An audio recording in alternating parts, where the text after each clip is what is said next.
군 생활은 살인적인 추위와의 싸움이었습니다. 아무리 옷을 껴입어도 결국 손발은 얼어붙고 동상 직전까지 갔습니다. 눈은 끝없이 내리고 어느 순간엔 땅인지 하늘인지조차 분간이 되지 않았습니다. 그 속에서 나는 버텨야만 했습니다. 나에겐 면회오는 이도 없었습니다. 입대하기 전 나를 그토록 사랑하던 어머니는 암으로 세상을 떠나셨으니까요. 어머니 없는 2년을 견디다 결국 군에 끌려온 나였습니다. 입대하던 날, 나이 드신 아버지는 막내 아들이 군대에 가는 모습을 보며 그저 눈물만 흘리셨습니다. 말 한마디 건네지 못한 채 흘리신 그 눈물. 그 눈물이 내 군 생활을 버티게 한 힘이었습니다. 나는 헌병으로 배속되었습니다. 밤에는 초소를 지키고 낮에는 헌병 소속 감옥을 지켰습니다. 탈영병들이 많던 시절이라 잡아오고 지키는 일이 끝없이 이어졌습니다. 얼차려와 굿하는 일상이었고 우리는 그저 참고 또 참아냈습니다. 내 동기는 엄청난 미남이었고 늘 내게 잘해주던 친구였습니다. 부잣집 큰아들이라 언제나 넉넉한 용돈으로 맛있는 것을 사주곤 했죠. 그 친구의 존재는 내 군 생활의 작은 위안이었습니다. 그 친구의 가족이 면회를 올 때면 부대는 늘 술렁였습니다. 그 이유는 바론 그의 여동생 때문이었죠. 절세의 미녀라 불리며 부대 사람들은 그녀를 보기 위해 면회장 주변에 모여들곤 했습니다. 나도 그 무리에 끼어 그들의 도시락을 얻어먹고 그녀를 멀찍이 바라보는 것이 군 생활의 낙이었습니다. 그날도 어김없이 도시락 뚜껑이 열리자 따뜻한 냄새가 퍼져나왔습니다. 한참을 굶주린 듯 허겁지겁 먹으면서도 내 시선은 자꾸만 그녀에게 머물렀습니다. 그 미소 하나가 내 군 생활의 고단함을 잊게 해주었으니까요. 그녀를 만나는 날이면 나는 오랫동안 마음이 따뜻해졌습니다. 그러나 돌아와 막사에 앉으면 곧 현실이 나를 덮쳤습니다. 차가운 바닥, 끝없는 근무, 그리고 미래에 대한 막막함, 그 모든 속에서 그녀의 웃음을 떠올리며 버텼습니다. 긴 군 생활을 마치고 마침내 전역을 하던 날, 내 마음은 설레임으로 가득했습니다. 그러나 그 설렘 속에서 나는 그녀를 다시 만날 수 있을까 하는 작은 희망을 품고 있었습니다. 고향에 돌아오니 아버지는 여전히 수수한 웃음을 짓고 계셨습니다. 하지만 나는 마음 깊은 곳에서 더 큰 세상으로 나가야 한다는 갈망을 느끼고 있었습니다. 바로 그때 동기에게서 편지가 도착했습니다. 편지를 받고 찾아간 친구의 서울집은 내 상상을 뛰어넘는 궁궐 같은 집이었습니다. 마당에는 잔디가 깔려 있었고 거실에는 반짝이는 샹들리에가 매달려 있었지요. 시골집의 초라한 초가와는 너무 달랐습니다. 그 화려함 속에서 나는 내 초라한 현실을 절실히 느꼈습니다. 그곳에서 다시 마주한 그녀, 정나는 더욱 성숙하고 눈부셨습니다.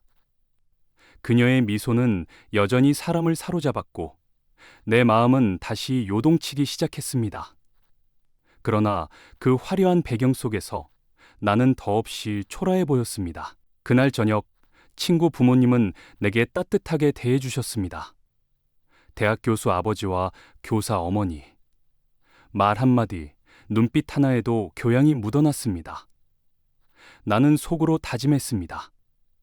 그래, 나도 서울에서 공부하고 돈을 벌어 아버지를 호강시켜드리자. 시골에서 벗어나고 싶다는 갈망은 점점 더 커졌습니다. 친구는 내게 우리 작은 삼촌이 회사를 크게 운영하니 자리를 알아보겠다고 했습니다. 그 말은 내게 작은 희망의 불빛이었습니다. 나는 마침내 서울살이를 시작할 수 있다는 기대에 부풀었습니다. 며칠 뒤 나는 삼촌이 운영하는 여성복 수출 회사에 말단 직원으로 들어갔습니다. 주로 잡다한 일을 맡았지만 나는 기꺼이 배우며 성실히 일했습니다. 언젠가 더 큰 사람이 되리라는 꿈을 안고 내가 회사를 다닐 수 있게 해준 친구 덕분에 밥 한 끼는 대접해야겠다고 생각했습니다. 그래서 친구와 정란을 불러 불고기를 사주었습니다.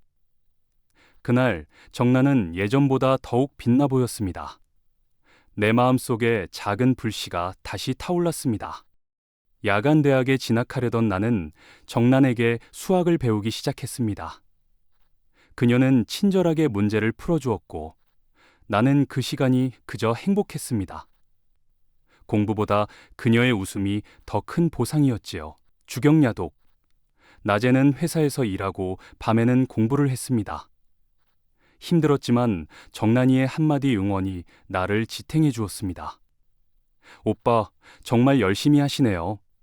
이렇게 하면 반드시 합격하실 거예요. 그 말은 내게 희망이었습니다. 주경야독. 낮에는 회사에서 일하고 밤에는 공부를 했습니다. 힘들었지만 정난이의 한마디 응원이 나를 지탱해 주었습니다. 오빠, 정말 열심히 하시네요.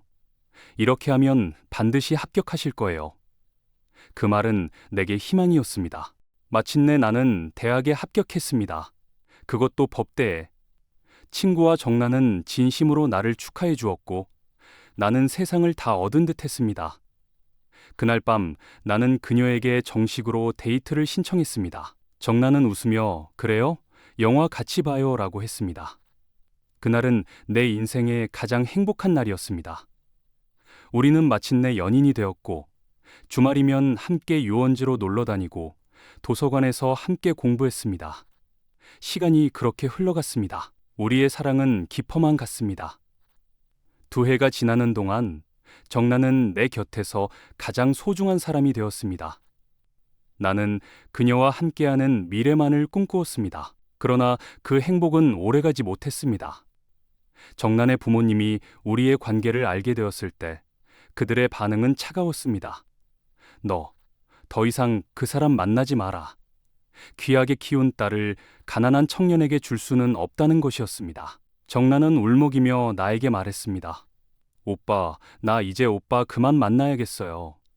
오빠를 언제까지 기다릴 수가 없어요. 나는 애원했습니다.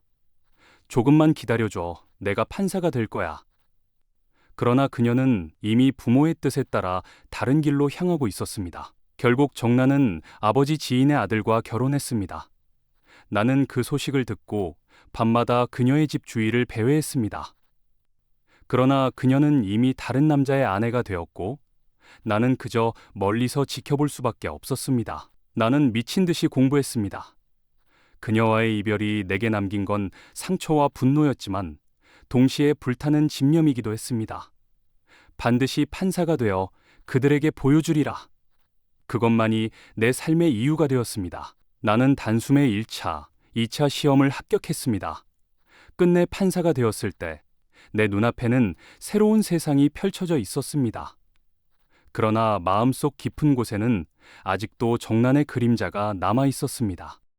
연수원 앞에는 소문으로만 듣던 중매인들이 줄지어 있었습니다. 그중 한 명이 내게 명함을 건넸습니다.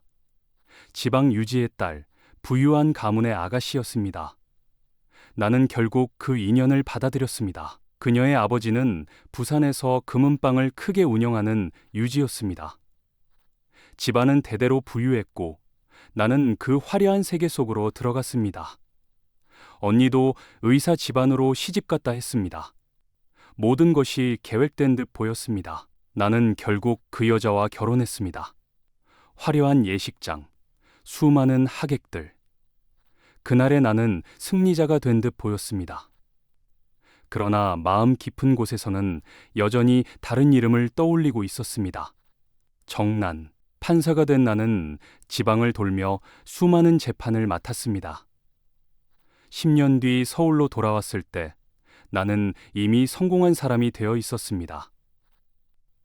그러나 내 가슴 깊은 곳에는 아직도 채워지지 않는 공허함이 있었습니다. 내 삶은 풍요로웠습니다. 값비싼 옷, 고급 자동차, 호화로운 집. 하지만 거울 속 내 얼굴에는 공허가 드리워져 있었습니다. 내가 이렇게 사치스럽게 살면 언젠가 정난이도 다시 내 곁에 올 수 있을까? 그런 헛된 상상을 하곤 했습니다. 그 무렵 오랜만에 군 동기를 만났습니다. 우리는 옛 시절을 떠올리며 술잔을 기울였습니다. 그리고 친구는 조심스레 입을 열었습니다. 너 정난이 이야기 들었냐? 그 순간 내 심장은 세차게 뛰었습니다. 그 이름 하나가 내 모든 과거를 흔들어 놓았으니까요. 비 내리는 창밖을 보며 나는 다시 과거로 빨려 들어갔습니다. 정난과의 기억, 그 이별의 순간들, 그리고 내가 선택한 길. 모든 것이 파노라마처럼 스쳐 지나갔습니다. 긴 영상 봐주셔서 감사드립니다. 이야기가 재미있으셨다면 구독, 좋아요, 알림 설정까지 부탁드립니다. 감사드립니다. 노을빛 라디오